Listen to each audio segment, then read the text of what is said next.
IKN Nusantara. Kenapa ini dilakukan? Pemindahan itu. Ini sudah dimulai gagasan besar itu sejak tahun 1957 oleh Bung Karno. Tetapi karena ada pergolakan sehingga direm saat itu oleh Bung Karno. Tahun 57 sudah mau dipindahkan sudah diputuskan di Palangkaraya. Zaman Pak Harto juga mau dipindah ke Jawa Barat di Jonggol. Batal juga karena ada pergolakan di 97-98. Jadi ini kajian itu sudah lama sekali. Kalau tidak kita eksekusi kajian-kajian yang ada ini, ya sampai kapanpun tidak akan terjadi.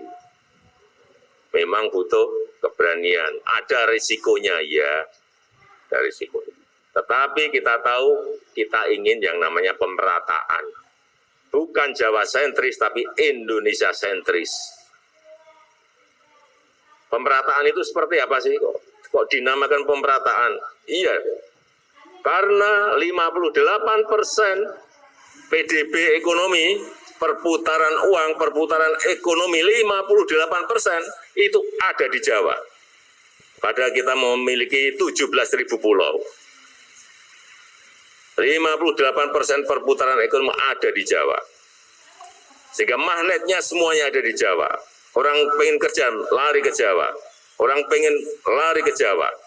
Khususnya Jakarta. Karena memang magnet ekonomi ada di sini. Itu yang tadi saya bilang pemerataan. Bukan hanya sekedar memindahkan gedung dari Jakarta. Bukan itu. Visi besarnya bukan di situ.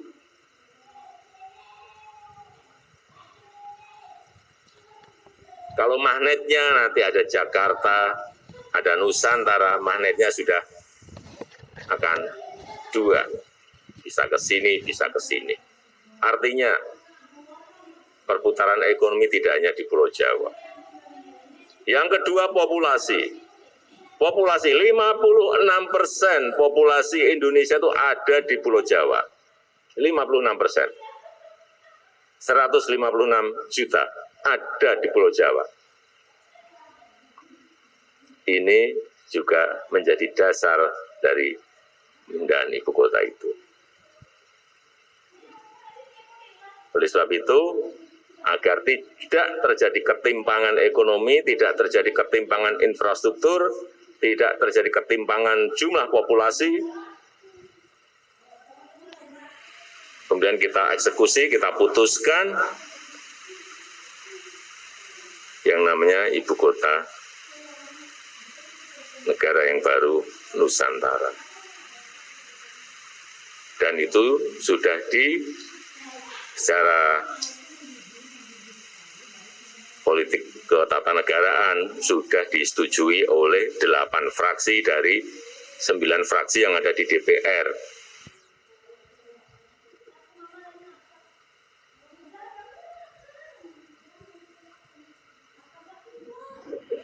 Untuk membayangkan, karena ibu kota kita ini nanti 70% adalah area hijau, 80% adalah menggunakan transportasi publik, 80% menggunakan energi baru terbarukan, dan 10-minute city, dari satu tempat ke tempat lain hanya 10 menit. Karena memang dari awal kita konsep sebaik-baiknya. Jadi yang diberi prioritas adalah yang hidup di sini nanti yang diberi prioritas adalah yang pertama, pejalan kaki itu nomor paling atas. Yang kedua, yang naik sepeda itu yang nomor 2. Yang nomor 3 yang suka naik transportasi umum. Jadi bukan yang naik mobil pribadi. Ini saya putarkan sebentar videonya, biar punya bayangan. Oh.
Kita memang harus bermimpi setinggi mungkin untuk mewujudkan ini, sebuah kota yang tidak, sebuah ibu kota yang tidak dimiliki oleh negara-negara lain. Yang ketiga, untuk mencapai ini dibutuhkan yang namanya kedisiplinan nasional. Ini yang kita sekarang ini lemah. Kedisiplinan nasional. Oleh sebab itu, saya minta kepada jajaran TNI dan Polri untuk bisa memberikan contoh kepada masyarakat urusan yang satu ini. Kedisiplinan nasional. Tetapi juga di TNI sendiri juga harus mulai berbenah.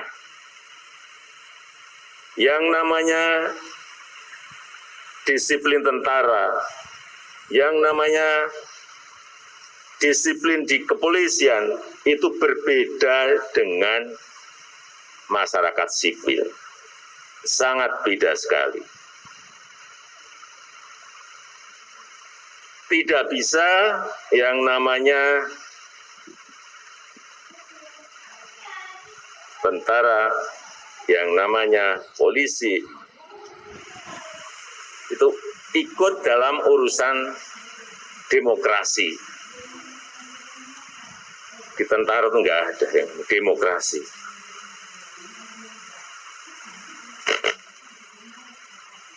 Enggak ada yang namanya bawahan itu merasa bebas, tidak sama dengan atasan. Nggak boleh.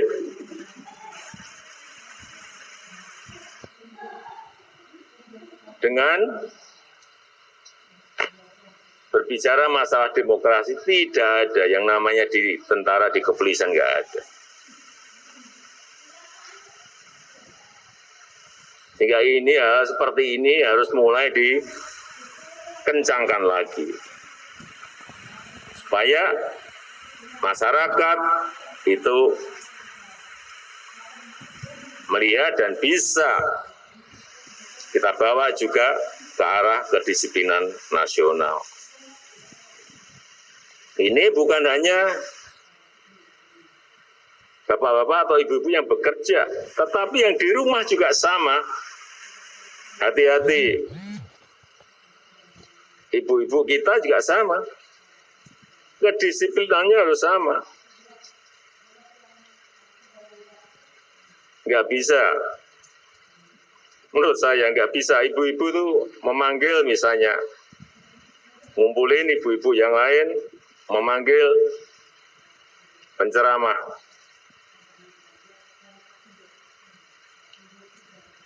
Semaunya, atas nama demokrasi.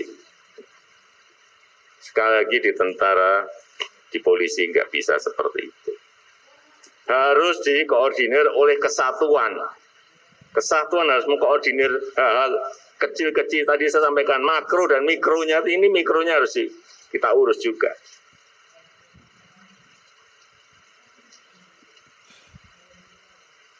Tahu-tahu mengundang penceramah radikal. Enggak. Hati-hati. Juga hal kecil-kecil, tapi ini harus mulai didisiplinkan di WA Group.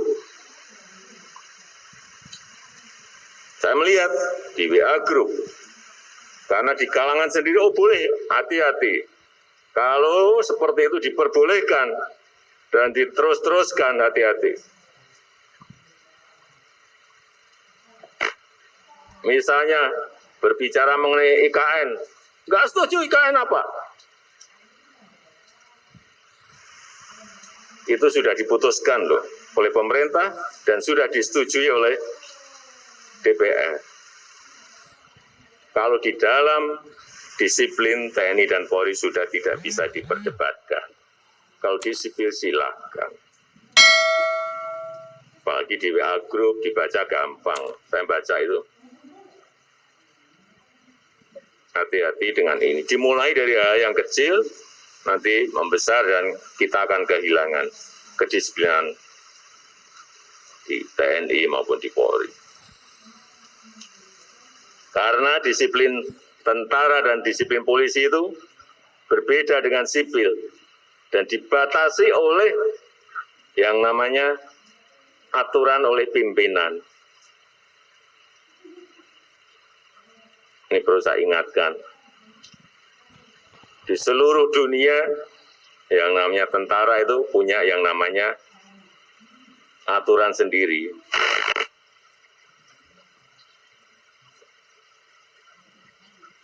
Kitab, undang-undang, hukum, disiplin tentara.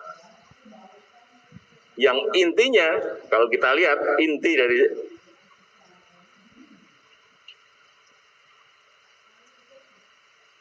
kitab itu, intinya adalah kesetiaan tegak lurus.